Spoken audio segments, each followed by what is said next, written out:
재판 도중에 법정에서 난동을 피면서 자기를 사형시켜달라고 하신 분이 계셔가지고 화제가 되고 있습니다. 옳은 말만 하시네요. 예, 누구죠? 네, 또 순실이가 예. 또다시 소동을 일으켰는데 예, 최순실이죠. 최순실이 24일에 법정에서 난동을 부려가지고 재판이 중단이 됐어요. 네, 그렇습니다. 처음 법정에 들어오기 전부터 변호인한테 부탁해서 막 약을 좀 먹고 가야겠다. 네. 이러면서 뭐 이렇게 약을 또 먹고 갑자기 법정에서 있다가 갑자기 뭐 책상을 쾅쾅 두드리고 나 여기서 뭐 억울해서 못 살겠어. 빨리 사형시켜줘라고 광광 울었다는. 네. 예, 사형은 맞아요. 제가 봤을 때 형량은 사형 정도로 가야 되는 게 맞는데. 실제로 때릴 수 있는 건 무기징역밖에 안 되기 때문에. 그렇죠. 네. 예, 그리고 그렇게 곱게 안 죽이죠, 우리가. 그럼요. 네. 그랬더니 기사 반응을 보니까 좀 재밌더라고요. 나열해 놓은 게 있었어요. 최순실 날 사형시켜 줘라 이렇게 돼 있고 네. 바로 옆에 네티즌 뭐 유병 장수하길 막 이렇게 돼 있는 거예요. 너무 재밌더라고요. 이게 법정 모욕죄가 아닌가 막 생각을 했는데 애초에 몸이 별로 안 좋다고 휴식을 먼저 요청을 해서 재판이 휴정되자마자 막 울부짖기 시작한 거래요.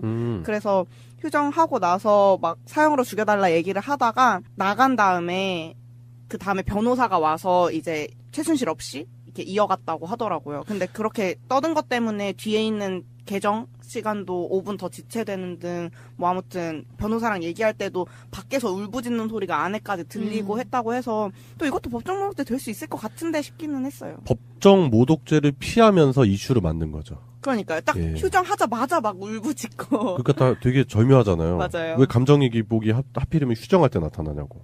이거는 제가 봤을 때 최순실의 돌발 행동이나 감정의 기복 때문에 생긴 게 아니라 일종의 액션이다. 네, 맞아요. 일종의 1인극인 것 같았어요. 예, 그러니까 치밀한 구성이 있었던 그런 상황인 거죠.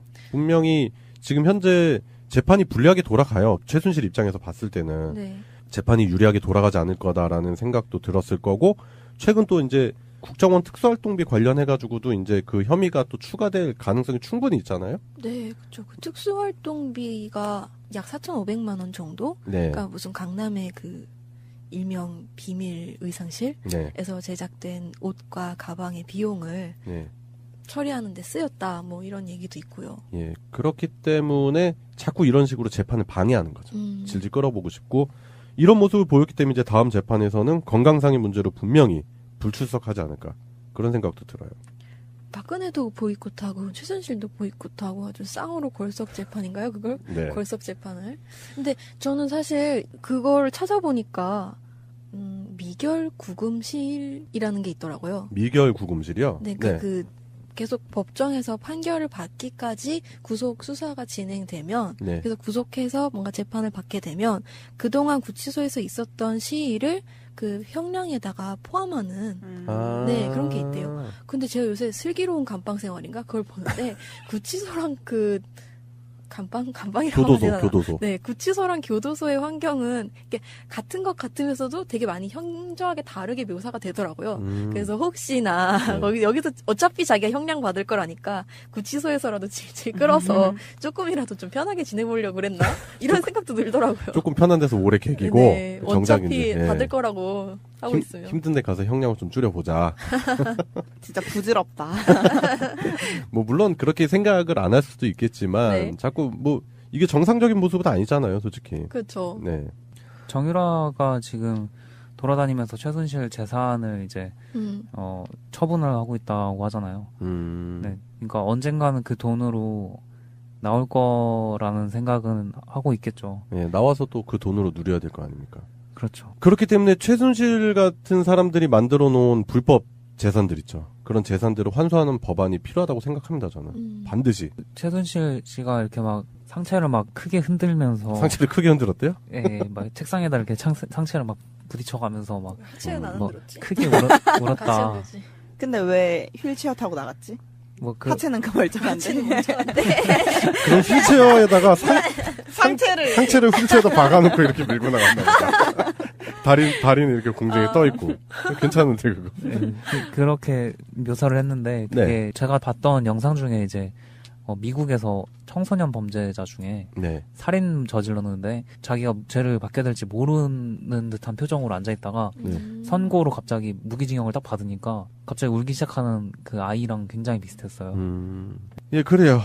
예, 박근혜 정부의 비선 실세, 더 나아가서 대한민국을 흔들어놨던 최순실 씨에 대한 재판이 진행이 되면서 최순실 씨가 자꾸 이렇게 돌발 행동. 네. 그 과거에 그것도 있었잖아요. 뭐 특검은 뭐 어쩌고저쩌고 하면서 막 소리 질러가지고 연병 안에 들었었잖아요. 그쵸. 예, 우리 촛불 전국에서 한 1년 전쯤이네요, 딱 기억이 나는데. 우리 애들, 우리 손자까지 이렇게 하는 것은 이러다가 끌려갔잖아요. 예, 그러고 나서 바로 연병 안에. 맞아요. 연병 안에 삼창, 연병 삼창. 오랜만에 들어보고 싶네요. 예, 진짜 연병하고 있네요. 분명하게 법리적으로 문제가 있다는 게 지금 밝혀진 상황이잖아요. 네. 근데 계속해서 이걸 정치적인 문제를 끌고 가서 네. 이게 계속 문제다. 나 지금 정치적으로 보복받고 있고 피해당하고 있다라고 프레임을 밖으로 끌고 가는 것 자체가 사실은 최순실한테 전 좀 불리하게 작용할 거라고 생각이 들어요. 네. 사실 박근혜 대통령 박근혜 뭐라고 한 거야 지금? 네. 박근혜가 이제 크게 실수할 뻔했어. 그러니까요. 어우, 이거는 송병구한테 우병우라고 하는 것보다 더 큰 실수야? 오늘 실수 많이 하네. 네. 박근혜한테 이제 변호인단이 사임을 하겠다고 했었잖아요. 그때 네. 당시에도 뭔가 구속영장을 다시 발부해서 구속을 연장하는 것 자체가 뭐 이거는 받아들일 수 없다라면서 또 한 번 법리적인 문제를 가지고 정치적으로 또 바깥으로 빼버리려고 한 거잖아요. 네. 그러다 결국에는 국선 변호사 5명이 선임이 됐고 지금 이제 다 거의 검토가 완료가 됐다 이러고 되어 있는데 사실 돌아가는 전국을 보면은 그런 시도들 자체가 그렇게 유리하게 작용할 것 같진 않아요. 네, 이번 영국도 그냥 힘만 뺐지 않았나? 이런 생각도 들고요. 근데 저는 한편으로 또 연관지어서 생각해 볼 수 있는 게 최경환 얘기를 한번 해보고 싶어요. 그러니까 최경환이 그 자유한국당에서 자기가 재판에 불출석하겠다. 재판을 받을 수 없다. 도와달라. 뭐 이런 식으로 호소를 했고 그거에 화답하듯이 정우택이 특수활동비 관련돼서는 우리가 수사를 받을 거면 뭐 과거 노무현 정부, 김대중 정부도 같이 특검으로 수사를 하지 않으면 우리도 받을 수 없다. 이런 식으로 입장 표명을 한 거죠. 그러니까 최순실도 최근에 혐의가 추가될 게 결국엔 특수활동비 관련한 거잖아요. 그렇죠. 최경환도 특수활동비가 걸려 있는 거죠. 근데 특수활동비 파다 보면 그러니까 자유한국당 내에도 자유롭지 못한 사람들이 분명히 있을 거란 말이에요. 그렇기 때문에 지금 이게 총체적으로 특수활동비에 관련된 수사에 대해서 전면적으로 우리가 모르는 그 커넥션들을 통해서 연합전선을 이루고 반격하려고 하는 그런 모습을 취하는 것 같아요. 그러네요. 근데 왜 노무현 정부, 김대중 정부만 언급하고 이명박 정부는 패싱하는 걸까요? 그리고 노무현 정부, 김대중 정부 때 관련된 거는 이미 다 그런 정황이 없고 다 사실 무근이다라는 게 이미 다 거의 다 소명이 돼 있습니다. 그런데 자꾸 이렇게 물타기하는 거죠, 이 사람들. 예, 그래요. 최순실이 단순히 그냥 자신의 감정의 기복에 의해서 법정에서 난동을 부렸을 거라는 생각은 전혀 안 합니다. 분명히 여기에는 분명히 계산된 꼼수가 있을 거라는 생각이 들었고요. 최근에 있었던 여러 가지 사건들을 한번 연관지어가지고 정황을 한번 분석해 봤는데 이 사람들은 곱게 죽이면 안 되죠. 그리고 유병 장수시켜야죠. 예, 교도소에서 그러니까 형량을 계속 추가시켜가지고 진짜 이런 사람들은 사회적으로부터 격리시켜야 될 것 같고 예, 관련해서 뭐 최경환이 뭐 재판에 불출석한다고 하는데 제가 봤을 땐 조만간 심판의 날이 머지 않았을 것 같다 그런 생각이 듭니다. 예, 그래요. 법정에서 난동을 핀 무의미한 인간에 대한 이야기를 해봤습니다. 어떤 시사 가져오셨죠? 네, 요즘처럼 패딩을 꺼내지 않고는 견딜 수 없는 이런 날씨가 되면 한 번쯤 얘기해보고 싶었던 주제였는데요. 네. 이번 주제는 패션과 윤리, 지속 가능한 패션입니다. 에코 패션이라고도 부를 수 있죠. 지속 가능한 패션이요? 네네. 사실 패션과 윤리 이렇게 딱 얘기해버리면 뻔할 생각이 들 수도 있어요. 동물보호협회. 네, 맞아요. 네. 그래서 저도 패션 쪽 친구가 있어서 최근에 관심을 갖기 시작했는데 그 전까지는 저도 여러분들처럼 패션 윤리했을 때 모피, 링크 코트, 여우 목도리 뭐 이런 거 생각났거든요. 실제로 그런 도축 장면, 자극적인 장면 보면은 진짜 너무 마음이 아프잖아요. 맞아요. 네. 그래서 사실 그런 경계 같은 거는 요즘 사람들이라면 상식 수준으로 거의 다 알고 있는 거잖아요. 네. 근데 거기까지만 생각하는 사람들이 많을 거라고 생각해서 좀 가져와 봤는데 사실 그 보들거리는 그런 코트? 네. 이런 거 말고 그런 모피가 아니더라도 일단 모피부터 살짝 짚고 넘어가자면 일상생활에 다양한 형태로 모피들이 굉장히 많은데 이런 거를 좀 잊고 지나가는 경향이 많아요. 밍크 코트처럼 고급진 느낌 그런 걸 내가 안 쓰니까 나는 이런 거에서 좀 자유롭다라고 생각하기가 쉬운데 사실 저희 화장할 때 필수 도구잖아요. 메이크업 브러쉬 같은 거. 네. 그런 것도 사실 다 다람쥐나 족제비 같은 야생동물 털로 되어 있는 네. 그래요? 네, 그게 되어 합성 있고. 섬유 아닌가? 제가 쓰는 그런 아, 저렴한 저가. 저가는 네. 그런데 보통 메이크업 브러쉬 하나에 저는 1,000원짜리 쓰는데 한 3만 원, 4만 원 하거든요. 그래요? 네네네. 메이크업 브러쉬에서도 빈부의 격차가 있구나. 네, 저는 다이소를 씁니다.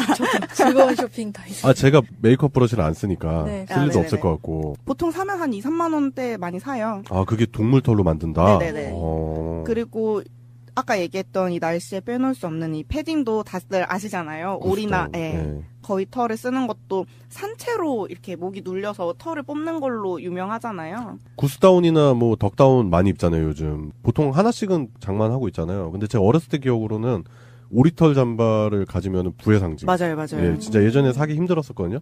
그래서 없는 애들은 솜잠바 입고 좀 맞아요. 있는 집 애들은 오리털 잠바 입고. 그리고 거기까지는 또 사람들이 많이 생각을 하는데 울 섬유는 또 사실 별로 생각을 안 하게 돼요. 울을 스웨터는 너무 많이 입잖아요. 근데 그거는 양 털을 깎을 때 더러운 게 안 묻게 하려고 산채로 엉덩이 살을 도려내고 털을 깎는데요. 그래요? 그런 경우가 있고 네. 그리고 마지막으로 제가 몰랐던 건데 겨울철에 앙고라 니트, 앙고라 양말 이런 거 유명하잖아요. 앙고라. 저는 앙고라가 제조 방식인 줄 알았어요. 털이 부들부들하길래. 나는 그 어느 나라의 지방 이름인 줄 알았는데.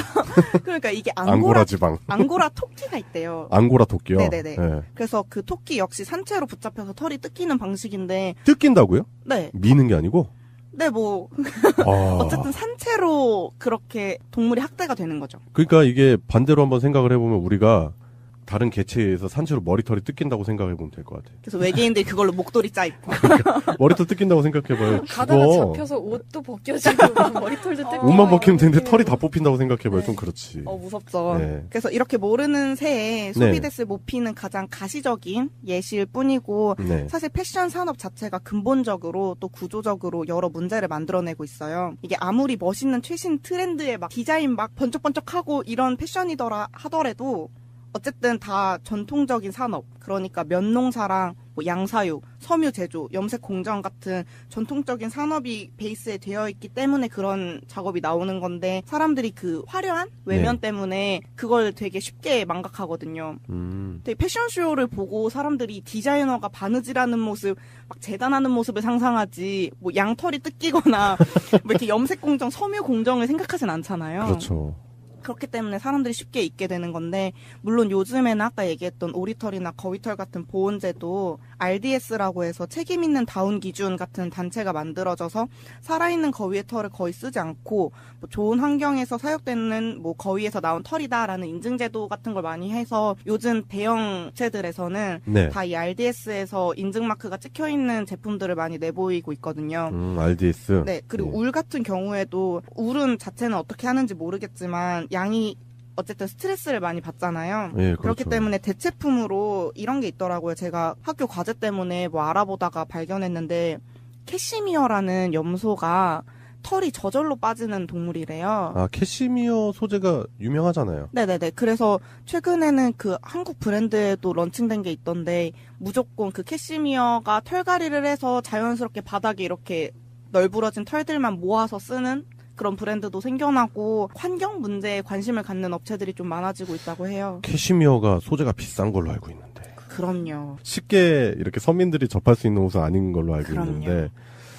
그런 부분도 생각을 해봐야 될 것 같아요. 그러니까 그 옷의 대중성이라고 해야 되나요? 그러니까 맞아요. 소재에 따라서 그 선택할 수 있는 범위가 많이 좁혀지잖아요. 맞아요. 네. 맞아요. 그런 문제가 있죠. 그렇기 때문에 이 패션 산업 문제가 굉장히 근본적으로 고쳐지기가 힘든 거예요. 그래서 이렇게 하더라도 제가 아까 얘기한 RDS니 뭐니가 있긴 하지만 동물 기반 소재를 생산하는 과정에서 솔직히 저희가 실제로 어디서 무슨 일이 일어나는지 확인할 수도 없고 확신할 수도 없잖아요. 네. 그래서 윤리적 패션을 옹호하는 사람들 중에서 합성 소재를 사용하자라고 하는 사람들도 되게 많아요. 차라리 합성 소재로 가자. 네네네. 예. 합성 소재는 성능은 좀 떨어지긴 하지만 재활용을 할 수 있다는 장점이 있거든요. 그래서 재활용 합성 섬유 생산은 일반 생산에 비해서 자원 소비도 굉장히 적거나 온실가스 배출도 낮고 이미 널려있는 그런 쓰레기들을 없애는데도 도움이 된대요. 재활용이 되니까. 네. 네, 근데 이렇게 쉽게 친환경적인 정답이 이렇게 딱 나와버리면 그럼 다 우리 뭐 그거 쓰면 되잖아 라고 해버리는 게 말이 안 되잖아요. 그렇죠. 그렇게 될 거였으면 진작에 다 고쳐졌겠죠. 근데 이렇게 환경을 생각하는 합성 섬유를 사용하는 일이 적극적인 재반 활동이 기반에 있어야 되는데 굉장히 더 높은 비용을 지불을 해야 되고 그리고 안 입게 된 옷들을 그냥 버리거나 집에 두면은 아무런 뭐 재활용 효과가 없잖아요. 그런 거를 제대로 된 기관에서 수거를 하고 또 제대로 된 순환 사이클이 계속 이루어져야지만 이게 효과가 있는 방법인 거예요. 합성 섬유를 쓴다는 것도. 네. 네, 그래서 오히려 그 순환 사이클에서 벗어나 버리면 오히려 수거에 훨씬 더 큰 사회적 비용이 들게 되기 때문에 문제 해결이 되지 않죠. 그래서 뭐 사람들이 나는 뭐 모피나 동물을 괴롭히는 짓을 하지 않겠어.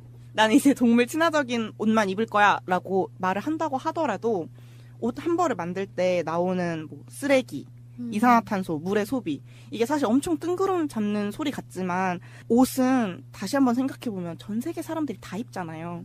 옷장이 막 터져나가잖아요. 한 사람당. 아마존 쪽은 좀 뭐 그거는 차치하더라도 아마존이랑 아프리카 일부 지방 쪽은 아직까진. 네, 그렇긴 하지만 네. 어쨌든 옷 생산량 자체가 정말 어마어마하고 생산 지역도 세계 곳곳에 광범위하게 흩어져 있기 때문에 한 번쯤은 생각해봐야 되는 문제거든요. 이 문제는 미세먼지나 황사, 뭐 지구온난화, 뭐 빙하 이런 문제들이 한 회사나 한 개인이 절대로 해결할 수 있는 문제가 아닌 것처럼 패션 산업도 예외가 아니라는 얘기를 하고 싶은 거죠. 네, 그래서 최근 미국이 탈퇴 선언을 했던 파리 기후 협약으로 이어지는 범국가적인 노력에 동참할 필요성이 더욱 커진 건데 네. 이제 여기서 지속 가능한 패션이 나오는 거죠. 이런 노력의 일환으로 나오는 건데 지속 가능한이라는 말이 단지 환경 오염이나 뭐 인간의 안락한 삶 이런 것들만 대상으로 한 게 아니고 노동 착취랑 아까 얘기했던 동물 소재의 윤리적 사용 네. 이런 문제까지도 굉장히 이렇게 넓어지고 있어요. 그래서 많은 기업들이 관심을 가지고 뭐 지속 가능한 컬렉션 라인을 만들기도 하고 많은 것들을 하는데 이게 단순 마케팅 수단이 됐든 아니면 뭐 선의가 됐든 중요한 것은 실질적으로 어떤 개선책을 만들고 있고 이게 어떤 효과를 내고 있느냐가 중요하잖아요. 네. 근데 여러분 패스트 패션 아세요? 패스트 패션이 이라는 말을 아세요? 잘 몰라요. 저는 패스트 패션의 엄청난 추종자였거든요. 그래서 이 문제에 관심을 갖게 된 건데 이게 빠르고 저렴하게 바꿔 입는 유니클로, 자라, 갭, H&M 이런 패션들을 묶어서 패스트 패션이라고 해요. 굉장히 저렴하고 다양한 디자인의 옷이 엄청 많이 나오잖아요. 그리고 저렴하지도 않던데. 약간 뭐 그렇긴 다른 하지만 브랜드들에 네. 비해선 저렴하고 보세에 비해서는 비싸지만 다른 브랜드에 비해서 저렴하고 그래서 이런 경우에는 한철 옷이라고 생각해서 한 번 입고 1년쯤 지나서 버리고 또 사고 이런 옷들이잖아요. 이런 패스트 패션 시장에서 재활용 옷 수거함을 굉장히 쉽게 볼 수 있거든요. 그러니까 지속 가능한 거의 일환으로 하는 건데 예를 들어서 유니클로 얘기를 해볼게요. 유니클로 같은 경우에는 매장을 통해서 더 이상 입지 않은 유니클로 옷을 기부를 받은 다음에 이것을 유엔 난민기구를 통해서 제3세계 아이들한테 전해주는 캠페인을 하고 있어요. 네. 그래서 이게 제3세계에 대한 지원을 리사이클이라는 방식으로 풀어낸 건데 이게 굉장히 좋은 마케팅 혹은 사회적 책임? 뭐 CSR 사례로 등재되기는 하지만 그 유니클로 제국의 빛과 그림자라는 책이 있거든요. 네. 이 책을 보면은 사실 유니클로가 엄청나게 노동력 착취를 하고 있다는 사실이 드러나거든요. 그 유니클로가 또 저기 독도 문제에 있어서 우리나라 사람들한테 기업 이미지가 안 좋잖아요. 맞아요. 네. 그런 노동력 착취가 있기 때문에 그렇게 값싸고 품질 좋은 옷들이 일어날 수밖에 없는 그렇죠. 거거든요. 결국 인건비 줄이는 게 제일 중요하니까. 예. 그래서 유니클로 리사이클은 사실 엉뚱한 데 가서 속죄하는 것밖에 안 된다고 저는 생각해요. 맞아. 그러니까 이쪽 논 물 퍼다가 저쪽 논 네. 가 되는 그런 경우잖아요. 하지만 그 저쪽 물은 감추기에 급급하고 그렇죠. 이쪽 물은 엄청 광고를 하기 때문에 되게 착한 기업인 것처럼 비춰지기 쉽다는 거죠. 그 선심은 지들이 쓰는 거지. 네. 예. 그래서 대부분의 패스트 패션 브랜드가 비슷한 실정일 거고 저는 이런 게 지속 가능한 패션인지 굉장히 의문스러운 부분인 거죠. 그 느낌이 드네요. 유니클로를 보면은 악덕 기업주야. 완전히 진짜. 네, 막, 맞아요. 너네 야근 뭐 수당 이딴 거 없어 그러면서 막 채찍만 안 뒀지 악덕 기업주인데 그 사람이 연말 되면 이렇게 오원 산타클로스처럼. 같은 데 가가지고 선물 들고 가서 사진 한 방 빵 찍어가지고 지역 신문에 나는 뭐 그런 네. 거랑 비슷하네요. 네, 유니클로 매장에 가면 다들 느끼실 거예요. 이렇게 수거함도 딱 있고 막 되게 유엔 난민 뭐 약간 이런 뭐 좀 느낌. 스마트해 보이기도 하고 막 그렇잖아요. 네, 맞아요. 너무 근데 합리적인 그런 걸 소비. 어필하니까 좀 약간 거부감이 들기도 하지 않아요? 그리고 유니클로 소비량에 비해 생각해보면 그걸 다 기부를 받아서 제3세계 애들한테 보낸다? 그럼 제3세계 애들 되게 더워할 것 같지 않아요? 소비량이 엄청난데. 정장 네. 히트태그 아프리카에 가져가면은 욕먹습니다.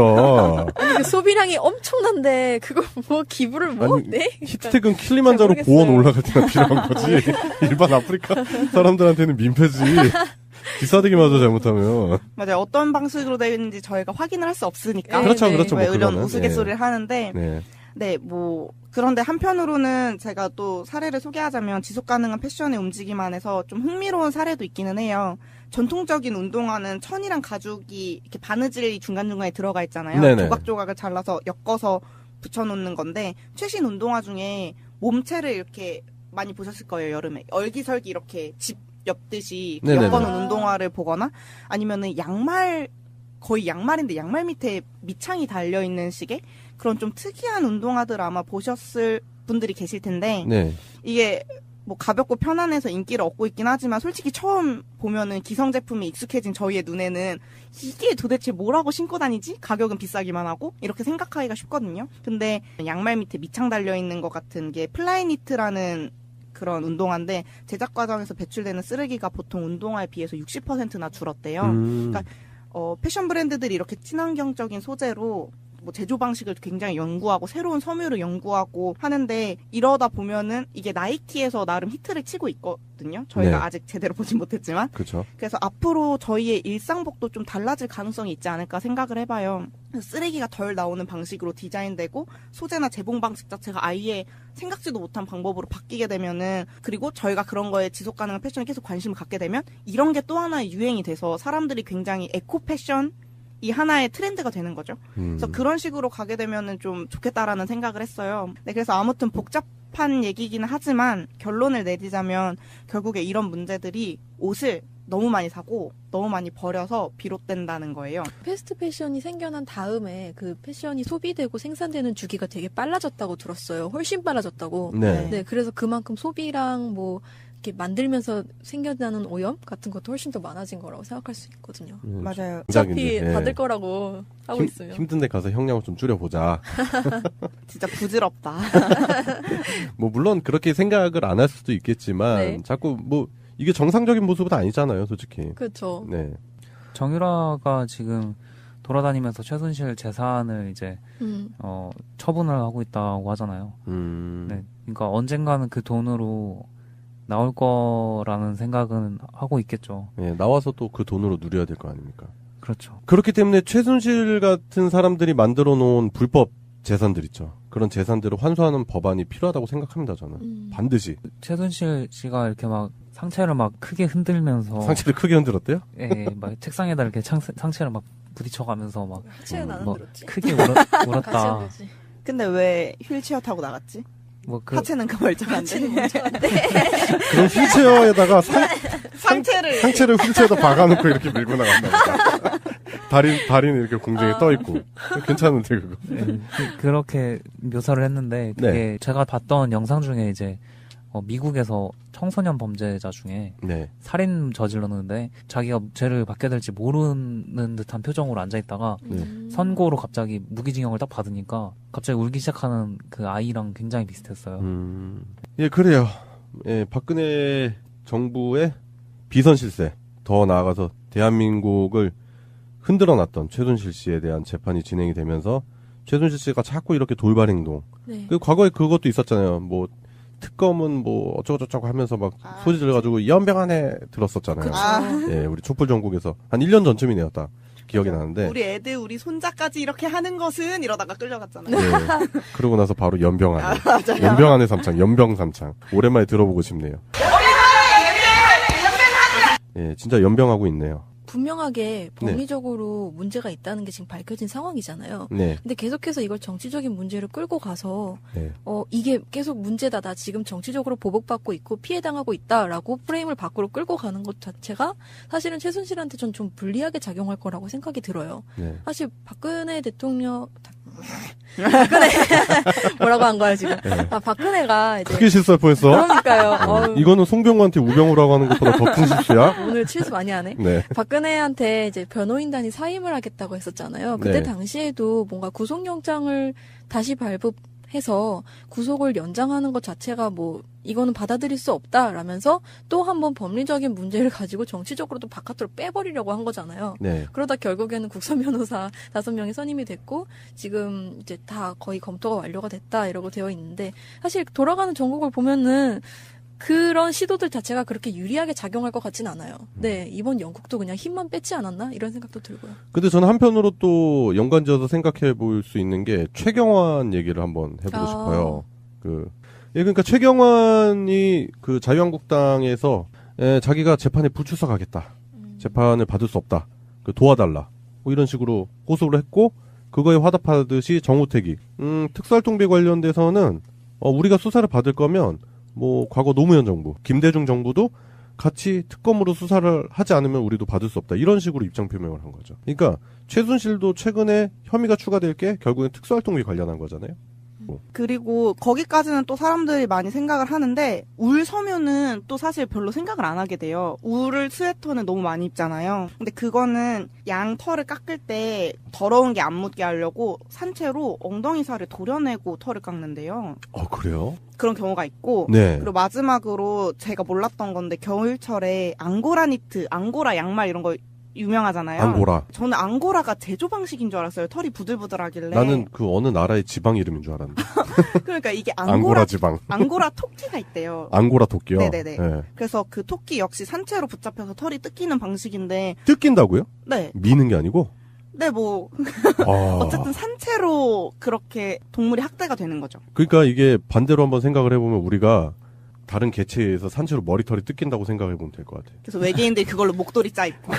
머리털 뜯긴다고 생각해봐요. 가다가 죽어. 잡혀서 옷도 벗겨지고 막 머리털도 뜯기고 옷만 벗기면 되는데 이런 털이 느낌으로. 다 뽑힌다고 생각해봐요. 네. 좀 그렇지. 무섭죠. 네. 그래서 이렇게 모르는 새에 소비데스 모피는 가장 가시적인 예시일 뿐이고 네. 사실 패션 산업 자체가 근본적으로 또 구조적으로 여러 문제를 만들어내고 있어요. 이게 아무리 멋있는 최신 트렌드에 막 디자인 막 번쩍번쩍하고 이런 패션이더라 하더라도 어쨌든 다 전통적인 산업, 그러니까 면농사랑 뭐 양사육, 섬유 제조, 염색 공정 같은 전통적인 산업이 베이스에 되어 있기 때문에 그런 작업이 나오는 건데 사람들이 그 화려한 외면 때문에 그걸 되게 쉽게 망각하거든요.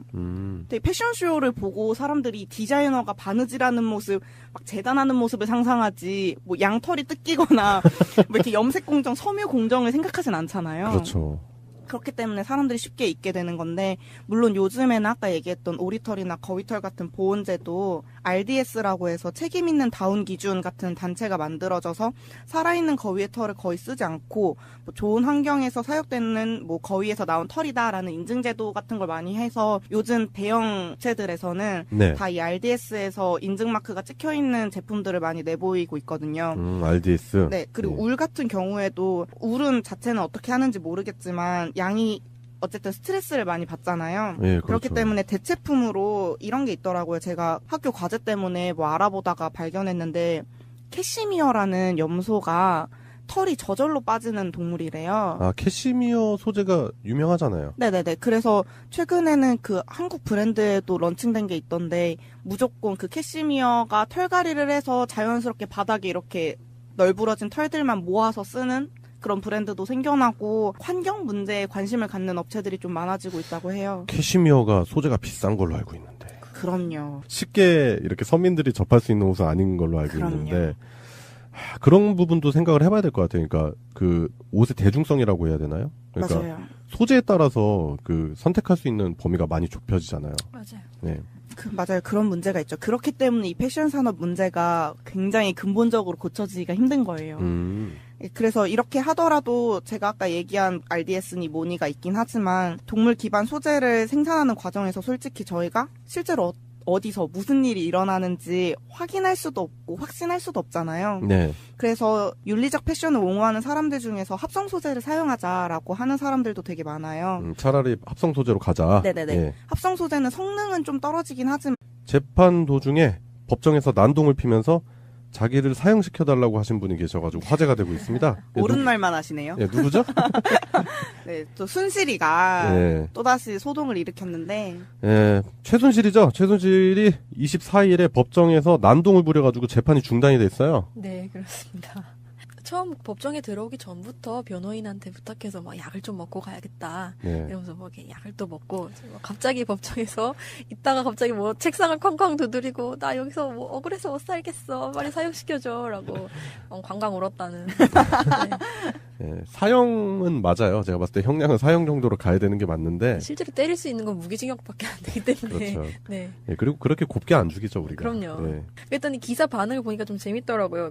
나열해 놓은 게 있었어요. 최순실 날 사형시켜 줘라 이렇게 돼 있고 네. 바로 옆에 네티즌 뭐 유병 장수하길 막 이렇게 있는 거예요. 너무 재밌더라고요. 이게 법정 모욕죄가 아닌가 막 생각을 했는데 애초에 몸이 별로 안 좋다고 휴식을 먼저 요청을 해서 재판이 휴정되자마자 막 울부짖기 시작한 거래요.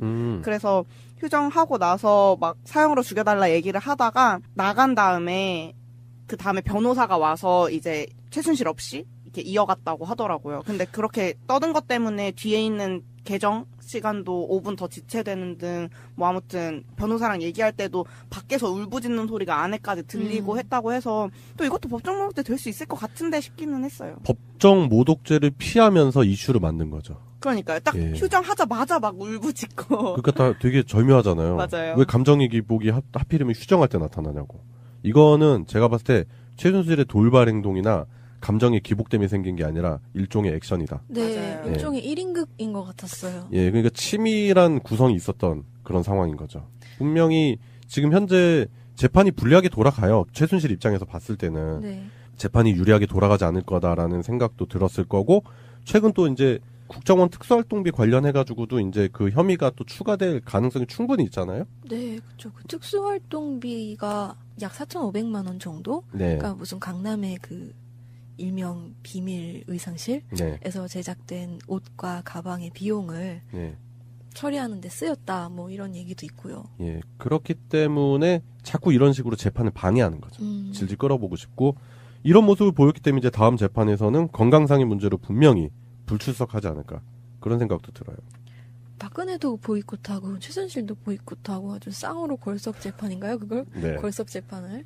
근데 저는 사실 그걸 찾아보니까 미결 구금실이라는 게 있더라고요. 미결 구금실이요? 네, 그 계속 법정에서 판결을 받기까지 구속 수사가 진행되면 네. 그래서 구속해서 뭔가 재판을 받게 되면 그동안 구치소에서 있었던 시일을 그 형량에다가 포함하는 네, 그런 게 있대요. 근데 제가 요새 슬기로운 감방 생활인가 그걸 보는데 구치소랑 그 감방이라고 하면 교도소. 네, 구치소랑 교도소의 환경은 이렇게 같은 것 같으면서도 되게 많이 현저하게 다르게 묘사가 되더라고요. 그래서 혹시나 여기서 어차피 자기가 형량 받을 거라니까 구치소에서라도 질질 끌어서 조금이라도 좀 편하게 지내보려고 그랬나? 이런 생각도 들더라고요. 조금 편한 데서 오래 개기고, 네. 최경환도 특수활동비가 걸려 있는 거죠. 근데 특수활동비 파다 보면, 그러니까 자유한국당 내에도 자유롭지 못한 사람들이 분명히 있을 거란 말이에요. 그렇기 때문에 지금 이게 총체적으로 특수활동비에 관련된 수사에 대해서 전면적으로 우리가 모르는 그 커넥션들을 통해서 연합전선을 이루고 반격하려고 하는 그런 모습을 취하는 것 같아요. 그러네요. 근데 왜 노무현 정부, 김대중 정부만 언급하고 이명박 정부는 패싱하는 걸까요? 그리고 노무현 정부, 김대중 정부 때 관련된 거는 이미 다 그런 정황이 없고 다 사실 무근이다라는 게 이미 다 거의 다 소명이 돼 있습니다. 그런데 자꾸 이렇게 물타기를 하는 거죠, 이 사람들. 예, 그래요. 최순실이 단순히 그냥 자신의 감정의 기복에 의해서 법정에서 난동을 부렸을 거라는 생각은 전혀 안 합니다. 분명히 여기에는 분명히 계산된 꼼수가 있을 거라는 생각이 들었고요. 최근에 있었던 여러 가지 사건들을 한번 연관지어가지고 정황을 한번 분석해 봤는데, 이 사람들은 곱게 죽이면 안 되죠. 그리고 유병 장수 시켜야죠. 예, 교도소에서 그러니까 형량을 계속 추가시켜가지고 진짜 이런 사람들은 사회적으로부터 격리시켜야 될 것 같고, 예, 관련해서 뭐 최경환이 뭐 재판에 불출석한다고 하는데, 제가 봤을 땐 조만간 심판의 날이 머지 않았을 것 같다, 그런 생각이 듭니다. 예, 그래요. 법정에서 난동을 핀 무의미한 인간에 대한 이야기를 해봤습니다. 어떤 시사 가져오셨죠? 네, 요즘처럼 패딩을 꺼내지 않고는 견딜 수 없는 이런 날씨가 되면 한 번쯤 얘기해보고 싶었던 주제였는데요. 네. 이번 주제는 패션과 윤리, 지속 가능한 패션입니다. 에코 패션이라고도 부를 수 있죠. 지속 가능한 패션이요? 네네. 사실 패션과 윤리 이렇게 딱 얘기해버리면 뻔할 생각이 들 수도 있어요. 동물보호협회. 네, 맞아요. 네.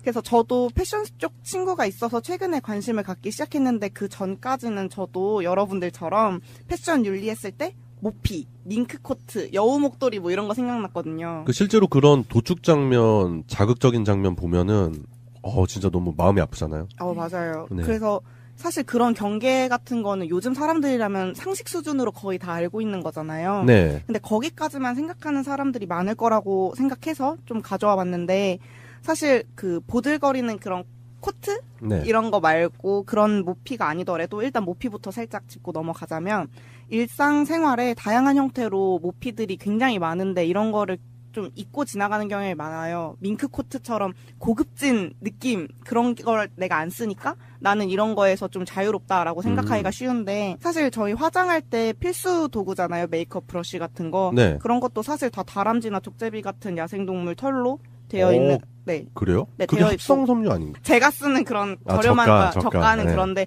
보통 메이크업 브러쉬 하나에 저는 1,000원짜리 쓰는데 한 3만 원, 4만 원 하거든요. 그래요? 네네네. 메이크업 브러쉬에서도 빈부의 격차가 있구나. 네, 저는 다이소를 씁니다.